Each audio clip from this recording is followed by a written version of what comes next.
I know thy works, and tribulation, and poverty, but thou art rich.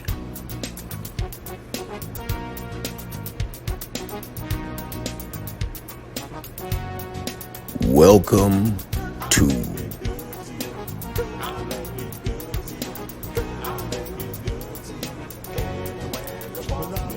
the Black Excellence and Abundance Channel. The Zondervan Biblical Dictionary says, Ham, the youngest son of Noah, born probably about 96 years before the flood, and one of 8 persons to live through the flood.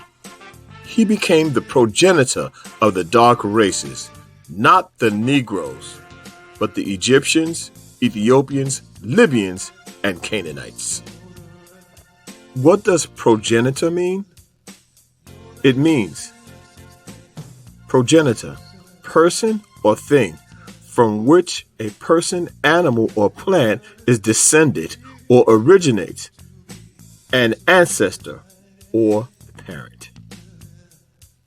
So, the Zondervan Biblical Dictionary clearly describes the Egyptians as being a dark race from the seed of Ham. Ancient Egypt is riddled with images and sculptures of black-skinned people with woolly hair. Members of the royal family of Egypt, or pharaohs, along with the common folk of Egypt, were black people who were indistinguishable from the modern-day Negro/Bantu. Egypt is the cradle of all mankind because its civilization predates most others. Humans began as hunters/gatherers in Africa and only used stone tools. Writing, monotheism, circumcision, higher education, livestock rearing, and most early inventions to do with agriculture, architecture, and so on originated in Egypt. It was similar to the civilization in Mesopotamia, but superseded it because of the land's geographical advantages. Egypt did not receive much rainfall since ancient times, but the river of Kush, which is known as the Nile, receives water from Uganda and Ethiopia, where the river begins. Hairstyling, jewelry, embalming, and other advanced developments were largely pioneered in Egypt, and many of their traits of civilization would spread to the rest of the world through the traveling of Egyptians or foreigners who visited Egypt.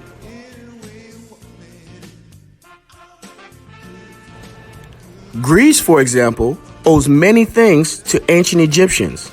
Their arrival and invasion of Egypt led them into a renaissance in almost every aspect of life. They got their knowledge of mathematics, science, and spirituality from Egypt. Some of their most revered scholars attended schools in Egypt, and even they portrayed the Egyptians as Ethiopians or burnt-faced people.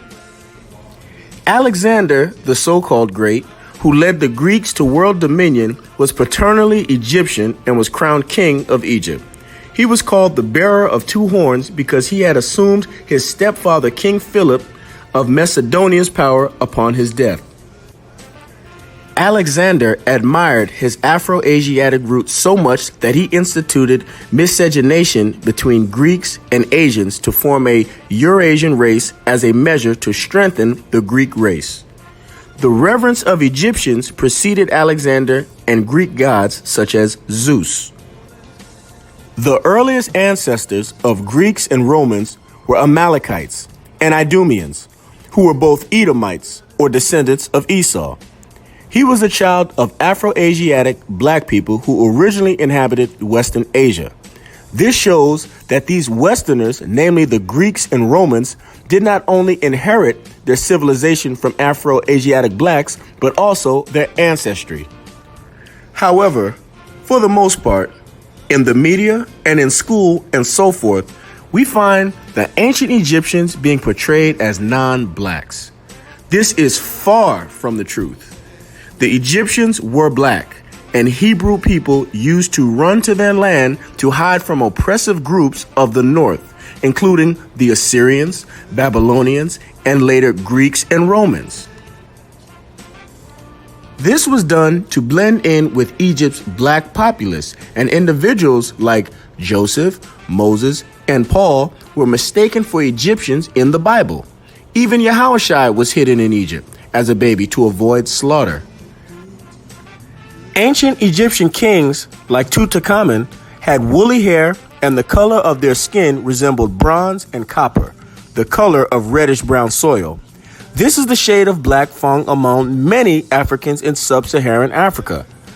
Afro-Asiatic races of the north, particularly the Hittites and the Hebrew people, were of the same complexion but kept beards and dressed differently from Egyptians.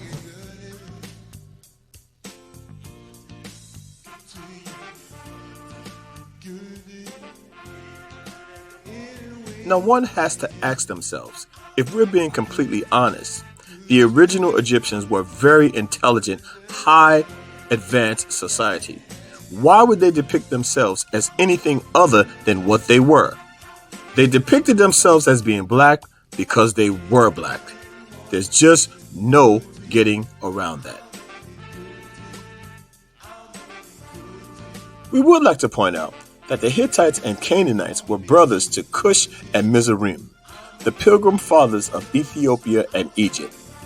They were originally indistinguishable from their Egyptian brothers, as depicted in the Egyptian artifacts found at King Tut's chariot and treasure chest.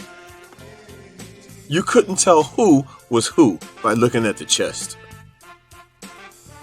The ancient Egyptians had a global worldview and depicted not only themselves in their art, but also groups that lived around them. So oftentimes, they would not only depict themselves, but their surrounding neighbors.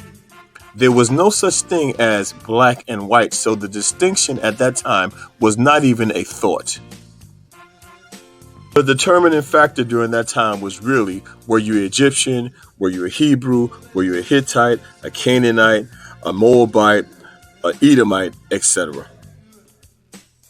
Ramesses III's paternal ancestry, along with those of other mummified bodies, were found to be identical to that of the modern-day sub-Saharan African, namely E1B1A, which is the same as the so-called Negro here in America, the so-called African American, E1B1A. Blacks to this day are still the indigenous people of Egypt. The lighter-skinned groups came from the Persians, who conquered Egypt before 400 BCE,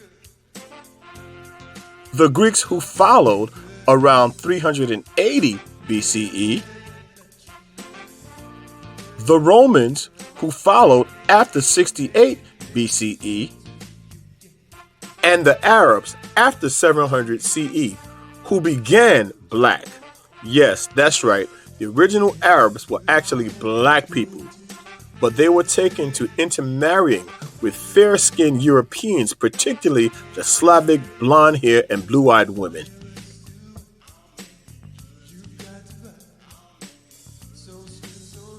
And finally, the Turks, who were present in Egypt from the time of the Ottomans in the 1500s CE up until the late 19th century, or our current era. These groups of people never returned to their homelands, but are still in Egypt today.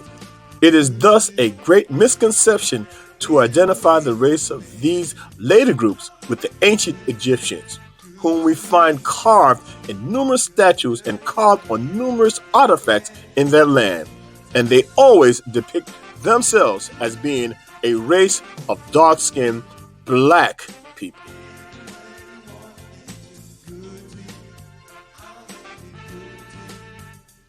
The ancient Egyptians was a self-aware people who knew exactly who they were, and they showed it in their art, in their sculptures, and in all of the hieroglyphics.